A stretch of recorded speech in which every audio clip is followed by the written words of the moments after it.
Spot number 13ಕ್ಕೆ ಈಗಾಗಲೇ SIT ಅಧಿಕಾರಿಗಳ ತಂಡ ಆಗಮಿಸಿದೆ. ಈ ದೂರುದಾರನೊಂದಿಗೆ ಎಸ್ಐಟಿ ಟೀಮ್ ಸದ್ಯ ಈಗ ಸ್ಪಾಟ್ ನಂಬರ್ 13ಗೆ ಆಗಮಿಸಿದ್ದಾರೆ. ಸ್ಪಾಟ್ ನಂಬರ್ 13ರಲ್ಲಿ ಆ ಉಳಿದ ಜಾಗದಲ್ಲಿ ಈಗ ಸ್ಥಳ ಪರಿಶೋಧನೆಗೆ ಮುಂದಾಗಿದ್ದಾರೆ. ಜೆಸಿಬಿ ಮೂಲಕ ಮಣ್ಣನ್ನು ಅಗೆದು ಸ್ಥಳ ಪರಿಶೋಧನೆಗೆ ಮುಂದಾಗಿದ್ದಾರೆ. ಜಿಪಿಆರ್ ಬಳಸಬೇಕು ಈ ಸ್ಥಳಕ್ಕೆ, ಇಲ್ಲ ಅಂತ ಹೇಳಿದ್ರೆ ಕಷ್ಟ ಆಗುತ್ತೆ. ಈ ರೀತಿಯಾದಂಥ ಮನವಿಗಳು ಆಗ್ರಹಗಳೆಲ್ಲ ಇತ್ತು. ಬಳಕೆ ಮಾಡಿದ್ದು ಒಂದು ರೀತಿ ಒಳ್ಳೆಯದೇ ಆಯಿತು, ಯಾಕಂದರೆ ಬಳಕೆ ಮಾಡಿದ್ದಿದ್ರೆ ಸಿಕ್ತಿತ್ತೇನೋ ಅಂತ ಮುಂದೊಂದು ದಿನ ಆ ಆರೋಪವೂ ಬರಬಹುದಾಗಿತ್ತೇನೋ. ಆದರೆ ಈಗ ಆ ತಂತ್ರಜ್ಞಾನ ಬಳಸಿದ ನಂತರವೂ ಅದರಿಂದ ಅಲ್ಲಿ ಅಷ್ಟು ಪ್ರಯೋಜನಕಾರಿ ಅನ್ನುವಂಥ ಮಾಹಿತಿ ಅಂಶಗಳು ಯಾವುದು ಕಂಡು ಬಂದಿಲ್ಲ. ಹೀಗಾಗಿ ಮತ್ತೆ ಅದೇ ರೀತಿಯ ಕಾರ್ಯವಿಧಾನವನ್ನು ಮುಂದುವರಿಸ್ತಾ ಇದ್ದಾರೆ. ಸಿಬ್ಬಂದಿಗಳನ್ನು ಜೆಸಿಬಿಗಳನ್ನು ಬಳಸಿಕೊಂಡು ಭೂಮಿಯನ್ನು ಅಗೆಯೋದು, ಆತ ಎಷ್ಟು ಆಳಕ್ಕೆ ಎಷ್ಟು ಅಗಲಕ್ಕೆ ಹೇಳ್ತಾನೆ ಅಲ್ಲಿವರೆಗೂ ಕೂಡ ಅಗೆಯೋದು, ಆ ಮೂಲಕ ಶೋಧ ಕಾರ್ಯಾಚರಣೆ ನಡೆಸೋದು. ಸದ್ಯ ನೇರ ದೃಶ್ಯಗಳು ನೀವು ನೋಡ್ತಾ ಇರೋದು ಧರ್ಮಸ್ಥಳದ ಸ್ಪಾಟ್ ನಂಬರ್ 13ರ ಸಮೀಪ ಆಗ್ತಾ ಇರುವಂಥ ಕಾರ್ಯಾಚರಣೆ. ಡೀಟೇಲ್ಸ್ ಕೊಡ್ತಾರೆ ಅದೇ ಸ್ಥಳದಿಂದ ನಮ್ಮ ಪ್ರತಿನಿಧಿ ಕಿರಣ್ ಲೈವ್ ಅಲ್ಲಿ ಜಾಯ್ನ್ ಆಗ್ತಾ ಇದ್ದಾರೆ.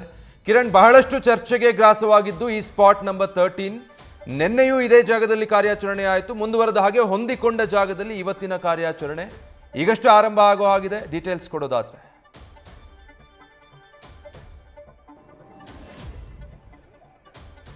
ವಿಜಯ್, ನಿಜ ಇದೊಂದು ತುಂಬಾ ಕುತೂಹಲಕಾರಿ ಅಂತ ಹೇಳ್ಬೋದು. ಯಾಕಂದ್ರೆ ಸ್ಪಾಟ್ ನಂಬರ್ 13 ತುಂಬಾ ಕುತೂಹಲ ಕೆರಳಿಸಿದಂತ ಒಂದು ಜಾಗ. ಇಲ್ಲಿ ಆತ ಖಡಾಖಂಡಿತವಾಗಿ ಹೇಳಿದ್ದ, ಇಲ್ಲಿ ಶವಗಳನ್ನ ಹೂತಿದ್ದೇನೆ ಮತ್ತೆ ಆ ಶವಗಳು ಸಿಕ್ಕೇ ಸಿಗ್ತವೆ ಅನ್ನೋದು ಆತ ಅಷ್ಟು ಶೋರ್ ಆಗಿದ್ದ. ಈ ಹಿನ್ನೆಲೆಯಲ್ಲಿ ಎಸ್ಐಟಿ ಅಧಿಕಾರಿಗಳನ್ನ ಇಲ್ಲಿ ಕರ್ಕೊಂಡು ಬಂದು ಆ ಜಾಗವನ್ನು ತೋರಿಸಿ ಆ ಜಾಗದಲ್ಲಿ ಅದಕ್ಕೆ ಸ್ಪಾಟ್ ನಂಬರ್ 13 ಅಂತ ನಂಬರ್ ಕೂಡ ಕೊಡಲಾಗಿತ್ತು. ನಿನ್ನೆ ಈ ಸ್ಪಾಟ್ ನಂಬರ್ 13ನಲ್ಲಿ ಒಂದು ಹಂತದ ಸ್ಥಳ ಪರಿಶೋಧನೆ ನಡೆಸಲಾಗಿದೆ. ಜೆಸಿಬಿ ಬಳಸಿಕೊಂಡು ಸರಿಸುಮಾರು ಒಂದು 16 ಅಡಿಗಳಷ್ಟು ಜಾಗವನ್ನ ಅಗೆಯಲಾಗಿದೆ. ಆಳದಷ್ಟು ಅಗೆದು ಆ ಮಣ್ಣನ್ನ ತೆಗೆದು ನೋಡಿದಾಗ ಏನು ಸಿಕ್ಕಿರಲಿಲ್ಲ. ಒಂದು ಕಳೆಬರಾದ ಇದಾಗ್ಲಿ, ಕುರುಹುಗಳಾಗ್ಲಿ ಅಥವಾ ಅಸ್ಥಿಪಂಜರದ ಕುರುಹುಗಳು ಸಿಕ್ಕಿರಲಿಲ್ಲ. ನಾನೀಗ ಅದೇ ಒಂದು ಜಾಗದಲ್ಲಿದ್ದೀನಿ. ನೀವು ನೋಡಬಹುದು ಈಗಾಗಲೇ ಎಸ್ಐಟಿ ತಂಡ ದೂರುದಾರನನ್ನ ಕರ್ಕೊಂಡು ಬಂದಿದ್ದಾರೆ. ಈಗಾಗಲೇ ಈ ಜಾಗದಲ್ಲಿ ಅಂದ್ರೆ ಒಂದು ಎಡಭಾಗದಲ್ಲಿ ನಿನ್ನೆ ನಡೆದಂತಹ ಪರಿಶೋಧನೆ ನಡೆದಂತಹ ಜಾಗ, ಈಗಾಗಲೇ ಅಲ್ಲಿ ಮಣ್ಣನ್ನ ತೆಗೆದು ಈಗ ಮಣ್ಣನ್ನ ಮುಚ್ಚಿ ಅದು ಸಮತಟ್ಟಾಗಿ ಮಾಡಲಾಗಿದೆ. ಈಗ ಈ ಭಾಗದಲ್ಲಿರುವಂತಹ ಖಾಲಿ ಜಾಗದಲ್ಲಿರುವಂತಹ ನೀವು ನೋಡ್ತಾ ಇರಬಹುದು, ಖಾಲಿ ಜಾಗದಲ್ಲಿ ಏನಿದೆ ಜೆಸಿಬಿ ನಿಂತಿದೆ. ಜೆಸಿಬಿಯಲ್ಲಿ ಆ ಜಾಗದಲ್ಲಿ ಇವತ್ತು ಪರಿಶೋಧನೆ ನಡೆಸಬೇಕು. ಒಂದು ಅಧಿಕಾರಿಗಳು ಬಂದಿದ್ದಾರೆ, ಈ ಕಾರ್ಮಿಕರು ಬಂದು ಒಂದು ಹಂತದ ಒಂದು ಮಣ್ಣನ್ನು ತೆಗೆದು ಒಂದು ಹಂತದಲ್ಲಿ ಕೆಲಸ ಸ್ಟಾರ್ಟ್ ಮಾಡಿದ್ರು. ಆದ್ರೆ ಜೆಸಿಬಿ ನಿಲ್ಲಿಸಿ ಹೋದಂತಹ ಜೆಸಿಬಿ ಡ್ರೈವರ್ ಬೇರೆ ಕಡೆ ಹೋಗಿದ್ದಾನೆ. ಆತನಿಗಾಗಿ ಕಾಯ್ತಾ ಇದ್ದಾರೆ. ಯಾಕಂದ್ರೆ ಆತ ಜೆಸಿಬಿಯನ್ನು ಇಟ್ಟು ಹೋಗಿದ್ದಾನೆ, ಅದು ಬಂದಿಲ್ಲ ಅಂತ ಹೇಳಿದ್ರೆ ಇನ್ನೊಂದು ಮಿನಿ ಜೆಸಿಬಿಯನ್ನ ಈಗ ಕರೆತರಲಾಗ್ತದೆ. ನೋಡಬಹುದು ಈಗಾಗಲೇ ಮಿನಿ ಜೆಸಿಬಿ ಕೂಡ ಬರ್ತಾ ಇರುವಂತದ್ದು. ಅದರಿಂದ ಮೊದಲ ಹಂತದಲ್ಲಿ ಮಣ್ಣು ಒಗೆಯುವಂತಹ ಅಥವಾ ಸ್ಥಳ ಪರಿಶೋಧನೆ ಮಾಡುವಂತಹ ಕಾರ್ಯ ನಡೆಯುತ್ತೆ. ಈಗಾಗಲೇ ಅಧಿಕಾರಿಗಳು ಬಂದಿದ್ದಾರೆ. ತನಿಖಾಧಿಕಾರಿ ಜಿತೇಂದ್ರ ಕುಮಾರ್ ದಯಾಮ ಆಗ್ಬೋದು, ಎಸ್ಐಟಿ ಅಧಿಕಾರಿಗಳಾಗ್ಬೋದು, ಹಾಗೇನೆ ಕಂದಾಯ ಇಲಾಖೆ ಅಧಿಕಾರಿಗಳು ಎಲ್ಲರೂ ಬಂದಿದ್ದಾರೆ. ಈ ಹಿನ್ನೆಲೆಯಲ್ಲಿ ಈಗ ಈ ಒಂದು ಕಾರ್ಯಾಚರಣೆ ಮತ್ತೆ ಆರಂಭವಾಗುತ್ತೆ. ಸ್ಥಳ ಪರಿಶೋಧನೆ ಆರಂಭವಾಗುತ್ತೆ. ಈಗ ಕೆಲವೇ ಕ್ಷಣ ಅಂದ್ರೆ ಈಗಾಗಲೇ ದೂರುದಾರ ಬಂದ್ಕೊಂಡು ಯಾವ ಜಾಗದಲ್ಲಿ ಮೊದಲು ಅಗಿಬೇಕು ಅನ್ನೋದನ್ನ ಈಗಾಗಲೇ ಆತ ಮಾರ್ಕ್ ಮಾಡಿ ತೋರಿಸಿದ್ದಾನೆ. ಅಧಿಕಾರಿಗಳಿಗೆ ಹೇಳಿದ್ದಾನೆ ಇಲ್ಲಿಂದನೇ ಅಗಿಬೇಕು ಅನ್ನೋದು. ನಿನ್ನೆ 16 ಅಡಿಯಷ್ಟು ಅಗೆಯಲಾಗಿತ್ತು. ಇವತ್ತು ಕೂಡ ಅಷ್ಟೇ ಆಳವನ್ನ ಅಗಿಲಿಕ್ಕೆ ಅಧಿಕಾರಿಗಳು ಒಂದು ಮೈಂಡ್ ಸೆಟ್ ಮಾಡ್ಕೊಂಡಿದ್ದಾರೆ ಅಂತ ಪ್ರಿಪೇರ್ ಆಗಿ ಬಂದಿದ್ದಾರೆ ಅನ್ನೋ ಒಂದು ಮಾಹಿತಿ ಇದೆ. ಯಾಕಂದ್ರೆ ಈ ಭಾಗ ಅಂದ್ರೆ ಈ ಜಾಗವನ್ನ ಎಷ್ಟು ಆತ ತೋರಿಸಿದ್ದ, ಇಡೀ ಜಾಗವನ್ನ ಇವತ್ತು ಮಣ್ಣನ್ನ ಅಗೆದು ಅಲ್ಲಿ ಸ್ಥಳ ಪರಿಶೋಧನೆ ನಡೆಸಿ ಕಳೆಬರಹದ ಕುರುಹುಗಳು ಅಥವಾ ಅಸ್ಥಿಪಂಜರದ ಕುರುಹುಗಳು ಇದಾವ ಅನ್ನೋದನ್ನ ನೋಡಬೇಕು. ಯಾಕಂದ್ರೆ ಒಂದು ನಿನ್ನೆ ಜಿಪಿಆರ್ ಬಳಸಿ ಈ ಸ್ಕ್ಯಾನ್ ಮಾಡಿದಾಗ ಅಸ್ಪಷ್ಟ ಚಿತ್ರಗಳು ಕಂಡು ಬಂದು, ಅಂದ್ರೆ ಅಲ್ಲಿ ಏನಿದೆ ಅನ್ನೋದು ಅಷ್ಟು ಸ್ಪಷ್ಟವಾಗಿ ಕಂಡು ಬರ್ತಾ ಇರಲಿಲ್ಲ. ಆದರೂ ಕೂಡ ಯಾವುದೇ ಸಂಶಯ ಬೇಡ, ಮುಂಬರೋ ದಿನಗಳಲ್ಲಿ ಈ ತನಿಖೆಯಲ್ಲಿ ಯಾವುದಾದ್ರೂ ಲೂಪ್ ಹೋಲ್ಸ್ ಆಗಿದೆ ಅನ್ನೋದು ಪ್ರಶ್ನೆ ಬರೋದು ಬೇಡ ಅನ್ನೋದರ ನಿಟ್ಟಿನಲ್ಲಿ ಈಗಾಗಲೇ ಎಸ್ಐಟಿ ಅಧಿಕಾರಿಗಳು ಈ ಒಂದು ಸ್ಥಳ ಪರಿಶೋಧನೆಗೆ ಮುಂದಾಗಿರೋದು. ಭೂಮಿಯನ್ನು ಅಗೆದು ಅಲ್ಲಿ ಏನಾದರೂ ಸಿಗುತ್ತಾ ಅಥವಾ ಏನಾದರೂ ಕುರುಹುಗಳು ಪತ್ತೆ ಆಗುತ್ತಾ ಅನ್ನೋದನ್ನ ನೋಡ್ಲಿಕ್ಕೆ ಈಗಾಗಲೇ ಎಸ್ಐಟಿ ಅಧಿಕಾರಿಗಳು ಮುಂದಾಗಿದ್ದಾರೆ. ವಿಜಯ್, ಕಿರಣ್, ಈಗ ಈ ಕಾರ್ಯಾಚರಣೆ ಒಂದು ಕಡೆ, ಮತ್ತೊಂದು ಕಡೆ ಇನ್ನು ಎಷ್ಟು ದಿನ ಈ ರೀತಿಯ ಕಾರ್ಯಾಚರಣೆ? ಈತ ತೋರಿಸಿದಲ್ಲೆಲ್ಲ ಇನ್ನು ಪಾಯಿಂಟ್ಗಳನ್ನು ಮಾರ್ಕ್ ಮಾಡಿ ಹೀಗೆ ನೆಲ ಅಗಿತಾ ಹೋಗೋದಾ ಅಥವಾ ಏನಾದರೂ ಒಂದು ಕನ್ಕ್ಲೂಷನ್ಗೆ ಬರ್ತಾರಾ ಎಸ್ಐಟಿ ಅಧಿಕಾರಿಗಳು ಅನ್ನೋದ್ರ ಬಗ್ಗೆ ಏನಾದರೂ ಚರ್ಚೆಗಳಾಗಿದೆಯಾ?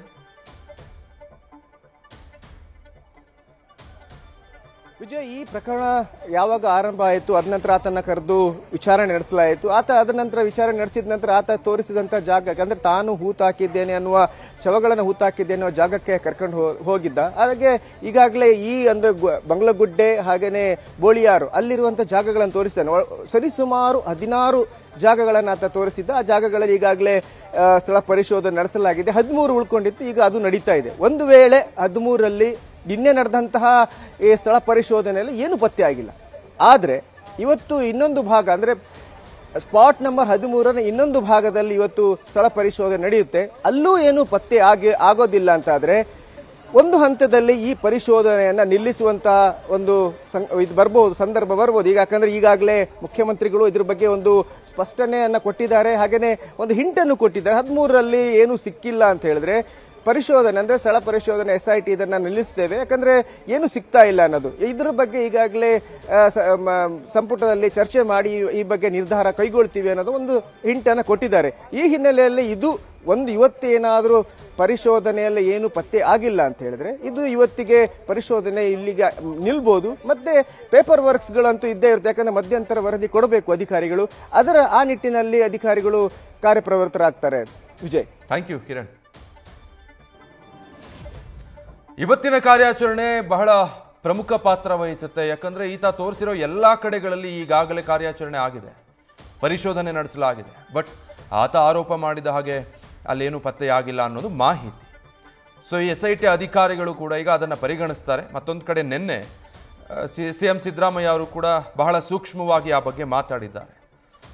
ಈತ 13 ಪಾಯಿಂಟ್ಗಳನ್ನು ತೋರಿಸಿದ್ದ, ಅದಾದ ನಂತರವೂ ಒಂದಷ್ಟು ಪಾಯಿಂಟ್ಗಳನ್ನು ಮಾರ್ಕ್ ಮಾಡಲಾಗಿತ್ತು. ಆ ಎಲ್ಲ ಜಾಗಗಳಲ್ಲಿ ಈಗ ಹುಡುಕಾಟ ನಡೆದಿದೆ.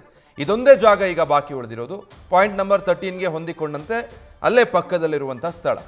ಇಲ್ಲೂ ಕೂಡ ಈಗಾಗಲೇ GPR ಬಳಕೆ ಮಾಡಿದ್ದಾರೆ.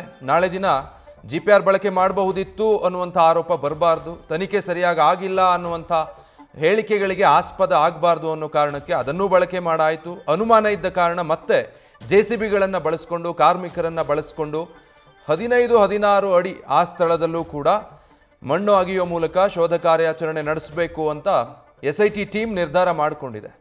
ಸ್ಪಾಟ್ ನಂಬರ್ 13ಗೆ ಹೊಂದಿಕೊಂಡಿರುವ ಜಾಗದಲ್ಲಿ ಇವತ್ತು ನಡೀತಾ ಇರುವಂಥ ಕಾರ್ಯಾಚರಣೆಯ ನೇರ ದೃಶ್ಯ ನೀವು ಗಮನಿಸ್ತಾ ಇರೋದು.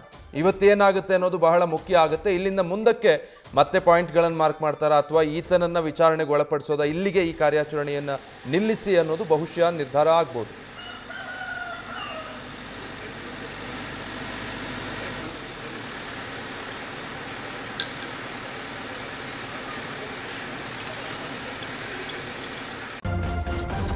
ನ್ಯೂಸ್ ಫಸ್ಟ್, ನಿರ್ಭೀತಿಯಿಂದ ನಿಮ್ಮ ಪರವಾಗಿ.